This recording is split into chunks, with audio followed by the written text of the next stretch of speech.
नमस्कार, अपना उत्तर प्रदेश में आपका स्वागत है और मैं हूं आपके साथ लोकेश जगवानी। अगर आपको या आपके परिवार में कोरोना वायरस के लक्षण दिखते हैं तो आप इसे नजरअंदाज ना करें और तुरंत कोरोना वायरस का टेस्ट कराएं, क्योंकि यह देखने में आया कि देश में कोविड-19 से मरने वालों का जो आंकड़ा बढ़ रहा है उसकी एक वजह यह भी है कि कई लोग सही वक्त पर टेस्ट नहीं करवाते और इलाज नहीं करवाते और इसे नजरअंदाज करते हैं।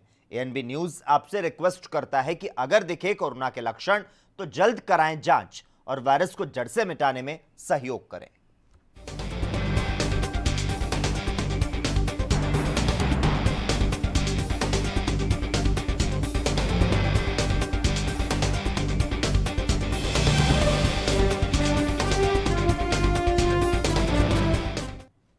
मुख्यमंत्री योगी आदित्यनाथ ने यूपी विधानसभा के मुख्य द्वार पर तिरंगा फहराया और प्रदेश वासियों को आजादी के दिन की शुभकामनाएं दी। उन्होंने भारत मां की रक्षा पर प्राण न्यौछावर करने वाले वीर सपूतों को नमन किया और कहा कि सभी को एक भारत श्रेष्ठ भारत समावेशी भारत के निर्माण के लिए संकल्प लेना चाहिए।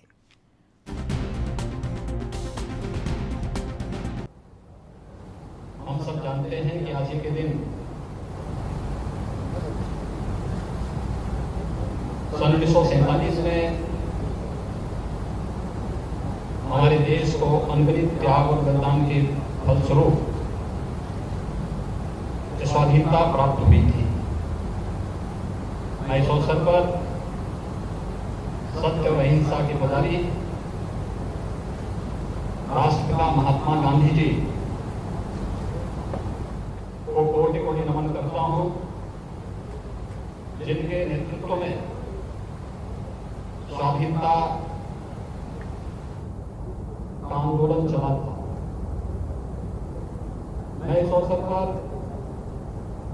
नेताजी सुभाष चंद्र बोस, सरदार पटेल, बाबा साहब डॉक्टर भीमराव अंबेडकर, डॉक्टर श्यामा प्रसाद मुखर्जी जैसे भारत माता के सभी सपूतों को कृतज्ञतापूर्वक स्मरण करते हुए विनम्र श्रद्धांजलि। प्रदेश में पूरे हर्षोल्लास के साथ 74वां स्वतंत्रता दिवस मनाया जा रहा है। आजादी का उल्लास और उमंग जनता के चेहरे पर दिखाई दे रहा है। इसमें पुलिसकर्मी भी पीछे नहीं है। बहराइच में कोरोना और बाढ़ का कहर पूरे शबाब पर है। पुलिसकर्मियों ने तमाम दुश्वारियों को ठेंगा दिखाते हुए थाना बॉन्डी में बाढ़ के पानी के बीच खड़े होकर झंडारोहण किया और राष्ट्रगान गाकर देश की आजादी के उत्सव को मनाया। राष्ट्र के प्रति अपना कर्तव्य निर्वहन करने वाले पुलिसकर्मियों के इस कार्य को जिसने भी सुना और देखा उसने गर्व के साथ अपना सीना और सिर ऊंचा कर कहा, जय हिंद। दरअसल ये कहानी नहीं, ये हकीकत है। बहराइच में आजकल घाघरा नदी का पानी भरा हुआ है, चारों तरफ बाढ़ की स्थिति है और इसी में एक थाना है बॉन्डी। बॉन्डी थाने में कई दिनों से घाघरा की बाढ़ का पानी भरा हुआ है। पुलिसकर्मी रोजाना काम कर रहे हैं, लेकिन जब 15 अगस्त की बात आई तो सब परेशान हो गए कि चारों तरफ पानी है, थाना जलमग्न है, कैसे स्वतंत्रता दिवस मनाया जाएगा। लेकिन देशभक्ति के जज्बे और आजादी की खुशी के सामने सब कुछ बेकार हो गया और थाना अध्यक्ष सुभाष सिंह की अगुवाई में बाढ़ के पानी के बीच थाना अध्यक्ष और पुलिसकर्मियों ने झंडारोहण किया और राष्ट्रगान गाया और उसके बाद परेड भी किया गया। यह ध्वजारोहण लोगों के लिए मिसाल बन गया और यह जज्बा सभी को प्रेरणा दे रहा है। मैं 15 अगस्त 2017 में भी इस थाने पर तैनात हूँ। मेरी पोस्टिंग के यहाँ पे 3.5 साल हो चुके हैं और 2017 में भी भीषण बाढ़ का हम लोगों ने डटकर सामना किया है। हम लोग ध्वजारोहण किए थे, घुटने के ऊपर पानी था, काफ़ी ज़्यादा पानी था और अगर गले तक भी पानी होता तब भी हम लोग झंडा फहराते। हम लोगों के लिए तिरंगे की आन बान शान के लिए अपने प्राण भी न्यौछावर करने पड़ेंगे, तब भी हम लोग डटकर सामना करेंगे, कभी पीछे नहीं हटेंगे। यहाँ बाढ़ का पानी काफ़ी भरा हुआ है। ध्वजारोहण करने में काफ़ी दिक्कतें आई, लेकिन सबसे गौरव की बात ये है कि हमारे जवान जो हैं ग्लेशियर सियाचिन में 0 डिग्री टेम्परेचर पे भी झंडा फहरा रहे हैं। और इस तिरंगे के लिए अपनी जान भी निछावर कर रहे हैं और हम इस देश में हैं और ध्वजारोहण का हमें मौका मिला, इसके लिए बहुत गौरवशील बात है। आज स्वतंत्रता दिवस की 74वीं वर्षगांठ के अवसर पर बाढ़ प्रभावित क्षेत्र में उपस्थित होकर स्वतंत्रता दिवस मनाते हुए झंडे को सलामी दी गई। यह बोंडी बाढ़ प्रभावित क्षेत्र है। 2017 में भी यहाँ बाढ़ थी और यही हालत थी जो आज है। करीब करीब 2 फुट यहाँ पानी भरा हुआ है और इसमें हमने जो है स्वतंत्रता दिवस के अवसर पर झंडे को सलामी दी है।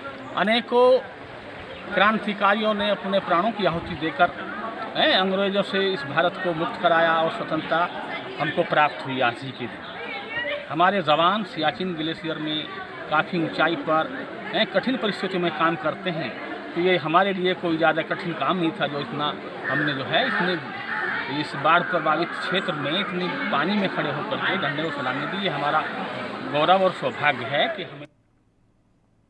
रामपुर के गांधी समाधि पर मंत्री बलदेव सिंह औलख ने ध्वजारोहण किया। 74वां स्वतंत्रता दिवस के अवसर पर रामपुर के आला अधिकारी मौजूद रहे और इस दौरान सामाजिक दूरी के साथ नियमों का पालन करते हुए 74वां स्वतंत्रता दिवस मनाया गया।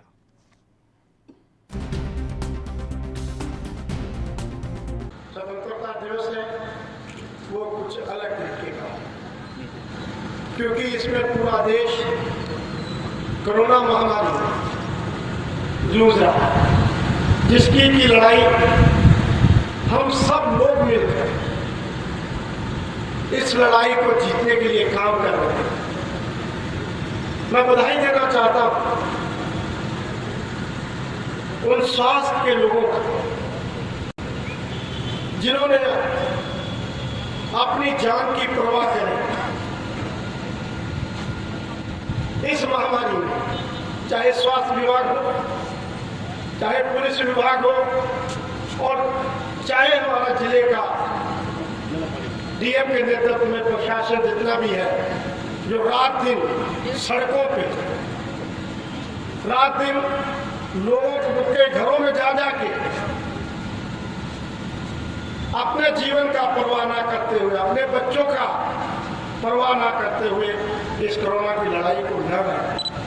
मैं इस पावन पर्व पर उनको और उनके परिवार को। बुलंदशहर कोरोना संक्रमित मरीजों की संख्या लगातार बढ़ती जा रही है। बुलंदशहर में कोरोना पॉजिटिव मरीजों की संख्या 1722 को पार कर चुकी है, जबकि जिले में अब तक 38 लोगों की कोरोना से मौत हो चुकी है। 300 लोग अभी भी संक्रमित हैं, जिनका इलाज चल रहा है। चीफ मेडिकल ऑफिसर डॉक्टर भावतोष संखधार भी कोरोना वायरस से पॉजिटिव पाए गए।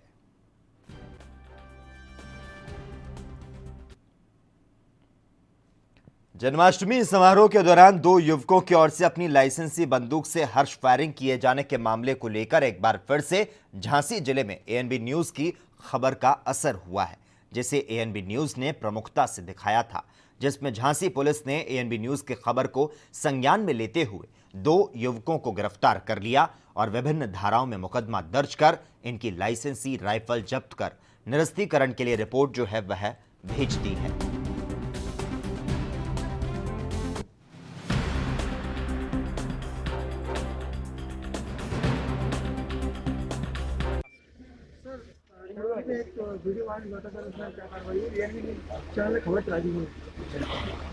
देखिए, उस पर मैं पहले भी कह चुका हूँ, जो इनकी शस्त्र लाइसेंस है उसको जब्त करने की सारी कार्रवाई की जा रही है। और साथ में ये भी कहना है, ऐसे कोई प्रकरण है जिले में अगर यदि होने लायक चीज़ है, इस पर मुझे पूरी तरीके से कहना है कि शस्त्र लाइसेंस के संबंध में 2 लाइसेंस को या 3 लाइसेंस को एकीकृत करने की जो कार्रवाई है वो भी व्यवस्था की जा रही है। इसके इलेक्ट्रॉनिक फॉर्मेट में भी सारी शस्त्र लाइसेंस को सुनिश्चित करने के लिए व्यवस्था भी की जा रही है। और साथ साथ जो ऐसे कोई क्रिमिनल हिस्ट्री है, उन सारे क्रिमिनल हिस्ट्रीज को भी वेरीफाई करके वो सारे शस्त्र लाइसेंस को जब्त करने का सारी कार्रवाई भी की जा रही है। हमीरपुर में स्वतंत्रता दिवस के दिन गांधी पार्क में स्थित राष्ट्रपिता की प्रतिमा के साथ असामाजिक तत्वों ने छेड़छाड़ की और महात्मा गांधी का चश्मा तोड़ डाला। और इस बीच हैरानी की बात यह है कि टूटी हुई राष्ट्रपिता की प्रतिमा पर डीएम समेत आला अधिकारियों ने माल्यार्पण कर दिया। मौके पर कांग्रेस कार्यकर्ताओं ने राष्ट्रपिता की प्रतिमा खंडित करने वाले अराजक तत्वों पर कार्रवाई की मांग की है, तो वहीं सदर कोतवाली में कांग्रेस कार्यकर्ताओं ने तहरीर दी। और इसी के साथ ही अपना उत्तर प्रदेश में इतना ही, लेकिन देश और दुनिया के तमाम अहम खबरों के लिए लगातार आप जुड़े रहिए हमारे साथ और देखते रहिए ANB न्यूज़।